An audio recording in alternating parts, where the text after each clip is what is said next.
Misi, Pak.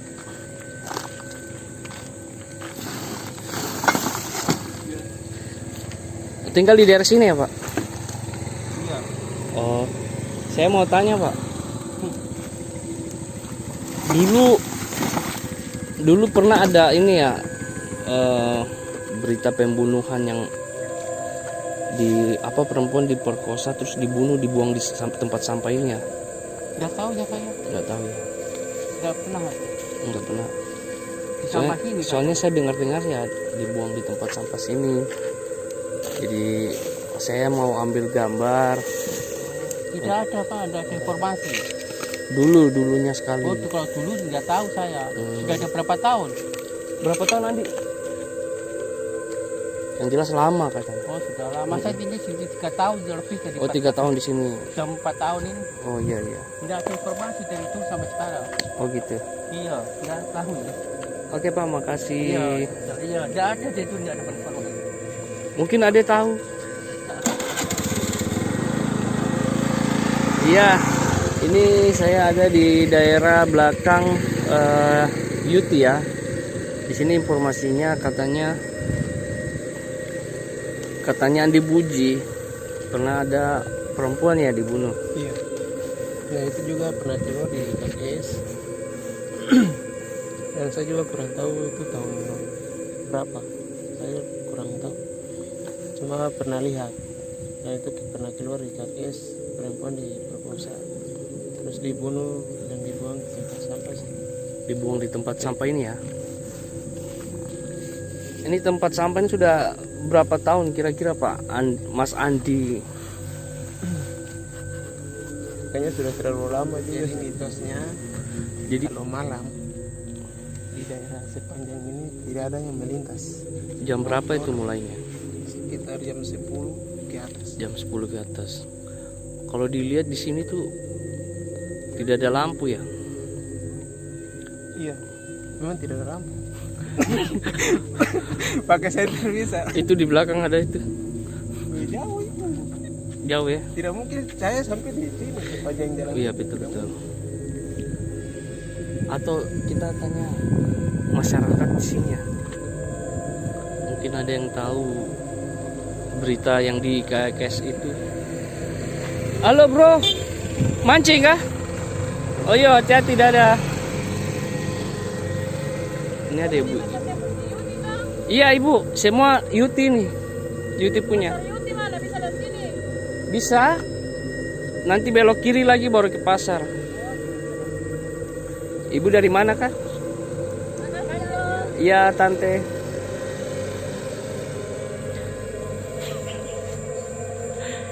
Oke. Terus mitos apa lagi nih yang kita harus telusuri?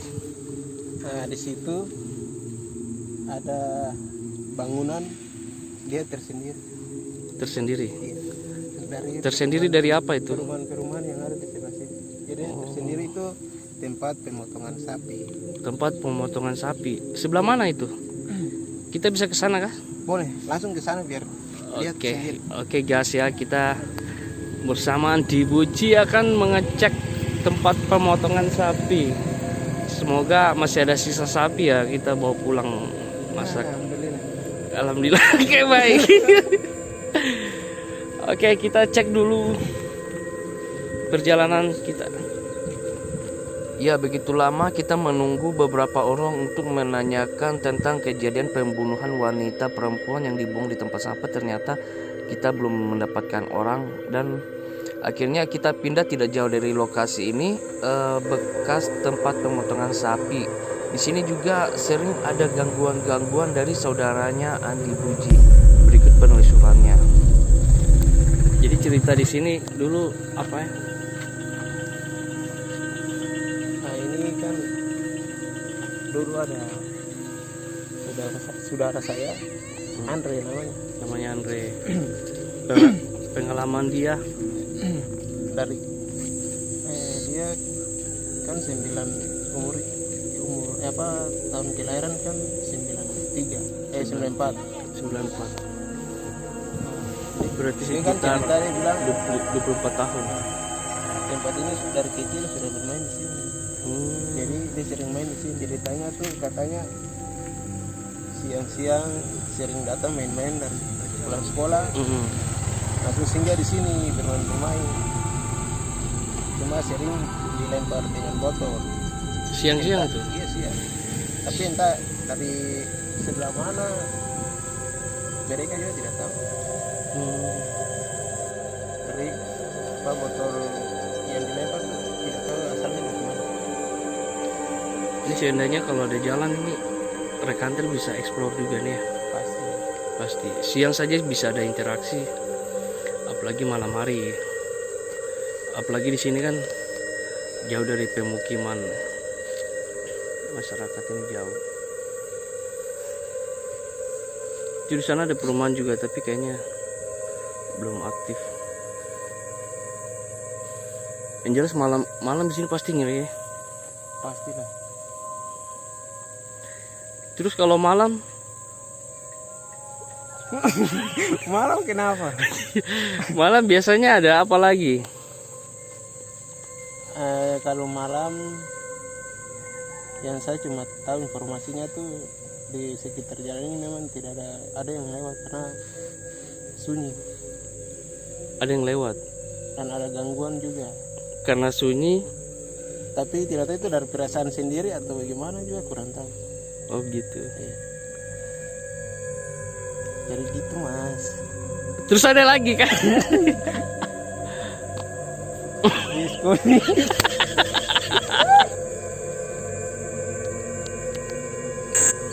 Lama kita ngobrol di sini tentang Andi menceritakan saudaranya Andre, tapi dia tidak ada di lokasi, dia lagi keluar kota. Tapi di sini memang tidak ada akses untuk masuk ke gedung ini karena semua dipenuhi rumput dan kami tidak berani memasukinya karena kita takut kepada ular, sehingga kita cuma hanya melihat dari jarak jauh. Karena sekeliling ini semua rumput, kita tidak akan bisa masuk ke dalam sini. Kita bisa masuk tapi ya itu kembali ular.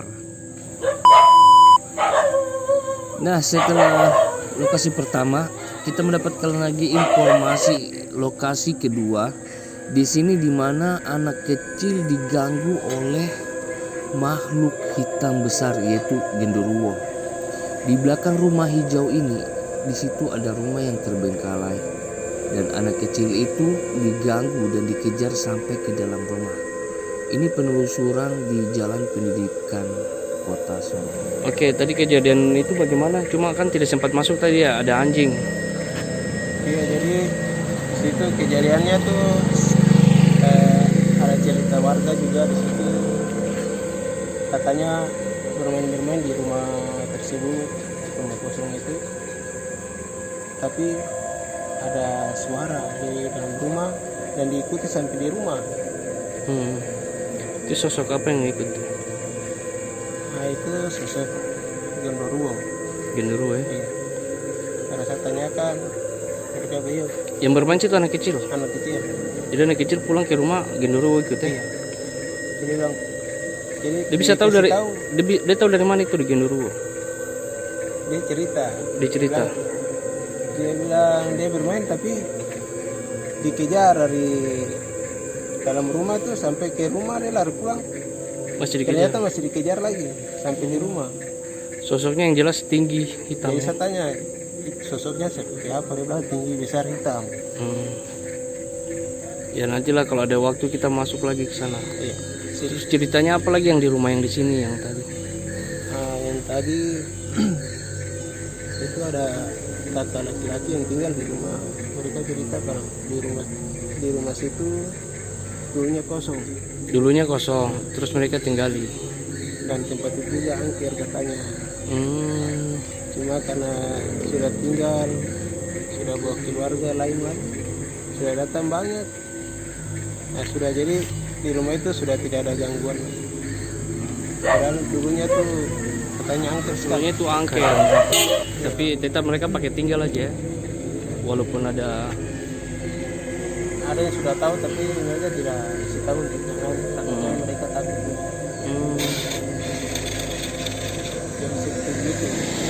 Jadi di belakang sini juga kelihatannya sudah tidak ditinggali ya. Iya betul. Mungkin Di sini juga rumah sudah ditinggali. kenapa alasannya? Karena kemarin di Kota Solo itu terjadi Bencana banjir. dan rumah ini juga sudah orang yang punya, ada orang tua yang datang bersih, katanya cerita warga seperti gitu, datang kasih bersih terus balik lagi ke Wasai. Nah balik ke Wasai langsung sudah sampai di Wasai. Jadi dia sempat datang sini tinggal kasih Iya, bersih, pulangnya ke kampungnya di Wasai meninggal. dan meninggal di sana. Jadi sekarang Cuma ini anak-anaknya masih ada di sini. anaknya masih ada, tapi Mereka tidak sudah- ditinggali ya. Tidak urus rumahnya. Iya, memang kalau dilihat dari jalan ini memang dia lebih rendah rumah ini sih. Jadi kalau banjir ya pasti penuh. Iya. Jadi di sini banyak rumah-rumah kosong yang ditinggali karena banjir ya. Dan akhirnya karena lama tidak ditinggali dia jadi angker. Jadi banyak mitos. Jadi rumah yang kosong ya pasti ada penghuninya. Ya. Biasanya 40 hari tidak ditinggali pasti kosong dan pasti ada penghuninya. Nah, Pastilah. kalau sudah sepi begitu kan otomatis anak-anak rekanter pasti akan eksplor. Bisa yang penting ada izin dari Yang penting ada izin dari tuan keluarganya atau RT setempat dan rekanter bisa live di sini juga pasti. dan itu juga kalau dikasih izin, kalau tidak ya kita menangis ya. kita juga jalan kemana. Ada Oke baik. lokasi lain lagi. Oke baik, ini salah satu kru dari Rek Hunter. Kita sudah mengecek beberapa lokasi yang dari kilo 13 sana sampai di Jalan Pendidikan sini. Kita mendapatkan informasi, tapi memang kita belum ada keahlian untuk mengecek malam. Tapi tidak apa-apa ya, kita cek siang aja. Yang penting ada cerita dari masyarakat tentang kejadian-kejadian pembunuhan, rumah yang sering diganggu, pulang dikejar oleh genderuwo. Jadi memang kita harus cari mitosnya, tidak harus malam ya, kita juga cari siang, siapa tahu ada penampakan gitu. Karena di tempat pemotongan sapi saja di siang hari katanya dilempar ya, apalagi malam. Oke, mungkin sampai di sini dulu ya, sudah maghrib. Bersama Andi Buji Canggaijin Vlog. Jangan lupa subscribe jika kalian suka video ini. Di subscribe ya, supaya kita akan mencari lagi video-video terbaru dari Canggaijin Vlog. Oke Andi Buji, dadah. Oke, Andi Buji siap menjadi host di Canggaijin Vlog.